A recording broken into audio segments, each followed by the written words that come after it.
Estimados y estimadas colegas y estudiantes de los centros de educación alternativa del país, quien suscribe estas líneas es mi persona, Rodolfo Julio Jordán Torrejón, a nombre de la Red Nacional de Centros de Educación Alternativa, la Red CEA.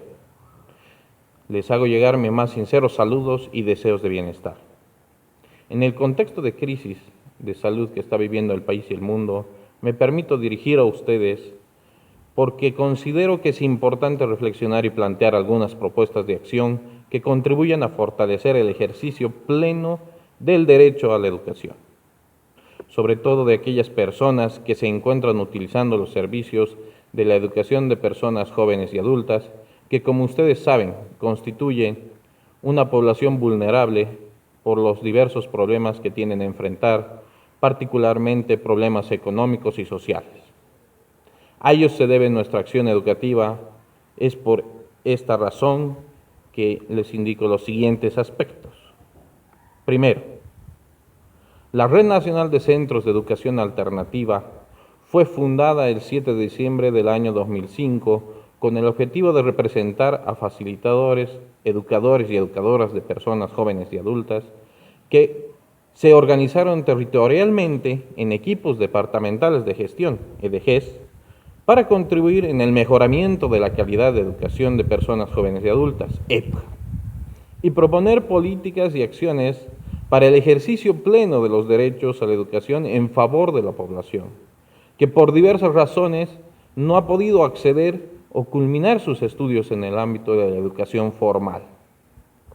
A partir de este año, la Red CEA, junto a organizaciones de cooperación vinculadas a este campo educativo, ha desarrollado diversas acciones de capacitación, formación, propuestas curriculares y movilización social, sobresaliendo el aporte realizado con un documento en el Congreso Nacional de la Educación llevado adelante el año 2006.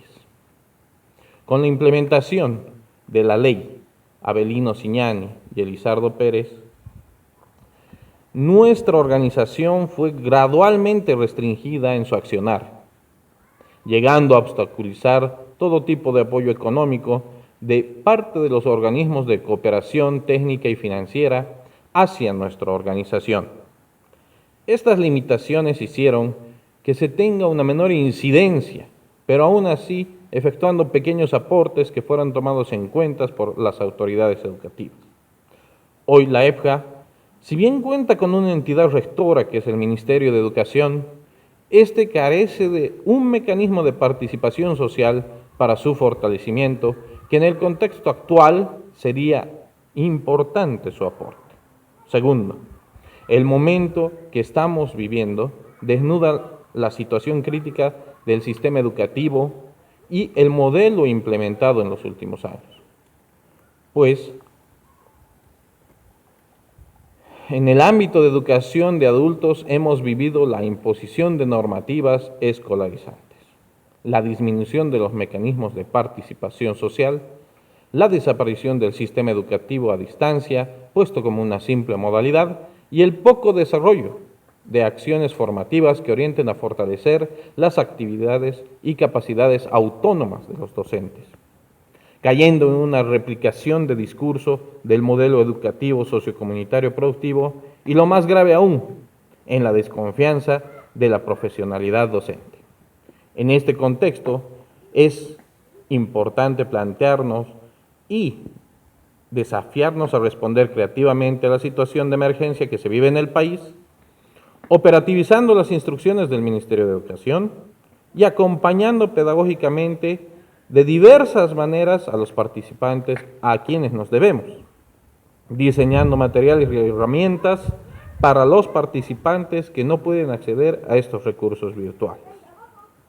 Tercero, la situación de emergencia nos exige contar con principios claros para enfrentar los efectos que ha generado el aislamiento social en los procesos educativos. Por ello es importante plantearnos estas preguntas y reflexionarlas. ¿El currículo actual sirve para el contexto de emergencia o es necesario rediseñarlo en función del tiempo y la posibilidad de la presencialidad?